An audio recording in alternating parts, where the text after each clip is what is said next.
someone said, I want to buy some 70 and older cars, maybe two, but I don't want to pay a fortune. Well, I got some bad news and some good news. People want a cool old car until they realize that it's either a lot of work or you have to pay a lot of money for something that's already done.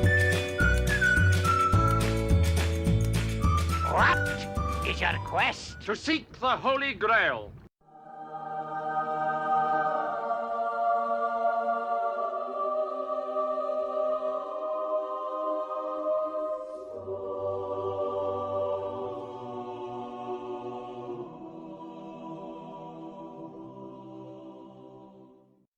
They want the show car until they have to pay show car prices, and then they're like, oh, nope, old cars are not for me. Then they see what all of us crazy guys do. They take really rusty heaps of junk and turn them into drivable cars, make them look good in pictures, because you can hide a lot with good camera work. A lot of bad body work on my cars. You'd never know it, because I don't take pictures of it. And how much time do you really have to work on your car? Years, months, days, weeks, what? The reality is, if it's cheap, it's going to be a lot of work. So you have to get something that's not going to terrify you as soon as you look at it. Trust me on that. Relax. All right? My old man is a television repairman. Got this ultimate set of tools. I can fix it. Uh-huh. Yeah, sure thing, right? I can fix it. Are you nuts like me? Have a lot of time? Because if you don't have time, you need grain. You need lots and lots and lots of grain. The nicer the car you start with, the more it's going to cost you. The worse the car you start with, the more it's going to cost you. But the more you can do by yourself, the less you're going to have to pay someone else to do for you. You see that little Mustang back there behind my Cuda? We got that from my little brother because a buddy of mine bought it and then bought another brand new car and couldn't figure out why he couldn't afford to fix the Mustang. I told him not to buy it. I said, you don't have anywhere to work on it. You don't know how to do it. It's a decent car. You're paying too much for it. So you want to pass on this one. If you want to do something, get something that you can run and drive already. He liked what I was doing with my cars, but he didn't realize how many years that I had already spent learning how to work on everything, do all the work, and could do pretty much anything on the vehicle at that point. The reality of the situation is you're going to have to get something that's not nice. Something that's maybe runs, maybe has a few small problems, maybe needs a paint job, maybe looks like complete crap. But working on it in a parking lot sucks. Let me tell you, I've done it. You need a place to work on it. You need somewhere that you can tear it apart, let it sit for a while, because you can't always get parts, and some jobs take more than 10 minutes. It's just a big sort of thing. You got to have shelter to work. It doesn't have to be a shop that would make Jay Leno jealous. It can be a one-car garage, but you need somewhere to do the work. A lift is nice, let me tell you. I thought long and hard about buying one, and I'm glad I did, because I'm old and decrepit. Crawling around underneath the car doesn't work for me anymore. Standing up underneath the car is bad enough. Because if you have to pay a shop or somebody like me to do the work for you, it's going to be an outrageously expensive endeavor. So you're thinking, oh, Thump, man, you're killing me. I want to have a cool car. Life's too short to drive boring shit. I agree. But you have to think things through a little bit. Because anything worth having doesn't come easy. If it's easy, it's not really worth having because, everybody has it. Air's only a problem if you're not getting any air. Now, if you're willing to learn, it's really rewarding to build your own vehicle. But you have to learn things. The engine, the transmission, and the bodywork are the most expensive items. However, it's not impossible to learn how to do it. I mean, I learned how to do it, and I'm not any different than anybody else, other than maybe you can fit into smaller spaces than I can. You got to be able to stay motivated and work on it every day.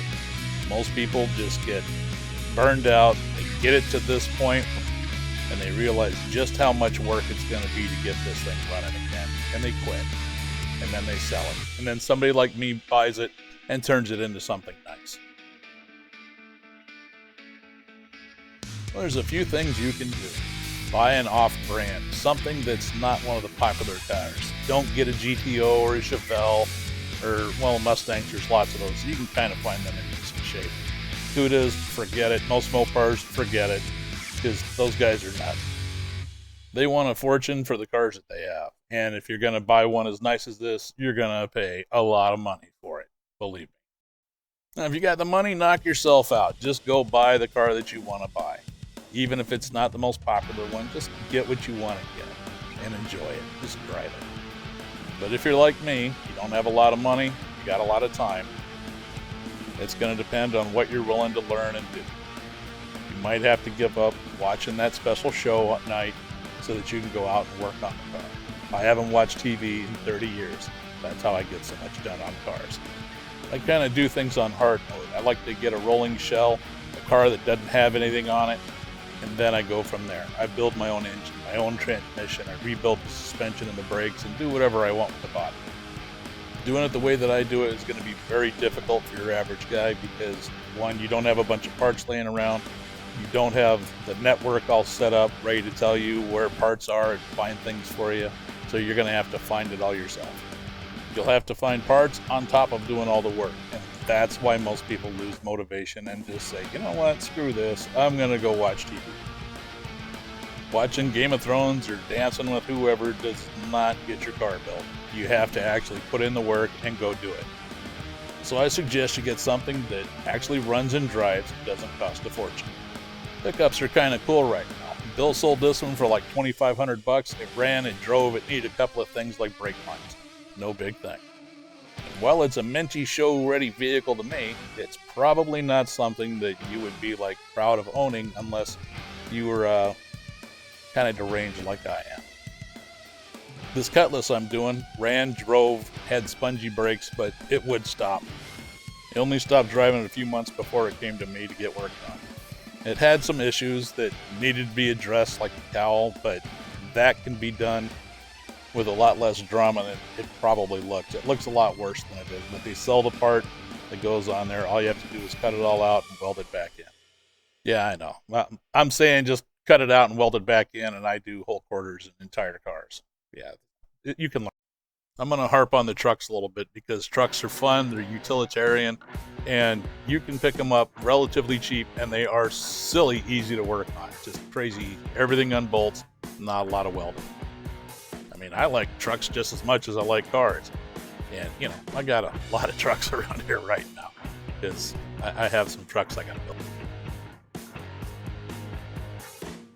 If you really want to do the old car thing, don't worry about getting some big flashy muscle car or something with a big engine or something expensive. Just get a vehicle that makes girls do that. It can be anything. It can be old Hudsons. It can be rat rods. It doesn't matter. What matters is that you get out there and you get started on it and you start learning. You start doing the thing that you want to do. You find out, you drive it, you work on it, you keep it running. And that's how you learn how to do it. They don't like sweaty fat guys. That's how I learned how to do it. I just dug in, I got my Cougar, I started working on it, I started keeping it running, and I broke it a lot. And I learned a lot by working on that car. Everybody here, they pretty much work on their car, although some people take it to a shop. It just kind of varies. Not everybody wants to work on them. Some just want to take it out of the garage, take it to the car show, drive it back home, put it back in the garage. This thing was at SEMA. Yeah, it had a state-of-the-art running gear underneath it, chassis, frame, the whole works, and a high-end engine. But look at it. It looks cool. At a certain point, the worse it looks, the better it looks. It's kind of a weird thing, because not everybody can afford to paint it. That's my dad washing his cars. He didn't have the energy anymore after fighting cancer to work on it himself. I usually did a lot of the work on it for him. And if it wasn't me, then it was my little brother or the guy in town that does transmissions, because my little brother doesn't like doing transmissions so much. Dad was old, he had the money, he wanted the cars, so he went and bought them. That's what you do. When you're not, well off after living an entire life and you don't have a lot of money, you got to do what I do. Doesn't have to be nice. A buddy of mine bought this Galaxy, painted it up like an old NASCAR ride, and then he's been fighting with 390s and 428s and all kinds of other stuff trying to put it in it. He's got his own YouTube channel. I'll give you a link in the low bar down there. It's an evolution thing. You don't start out with all the best high-end stuff unless you got really deep pockets. So you have to work your way up to things. I was 35 years old before I owned anything with aluminum heads, and now I got 5 sets of them. It helps to get creative too. You can make an alternator bracket. Still got a little bit of work to do on this one, but it works. Sometimes you can find stuff for sale cheap.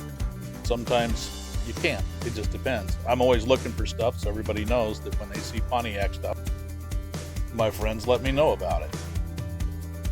Once you get a network going, you can find anything.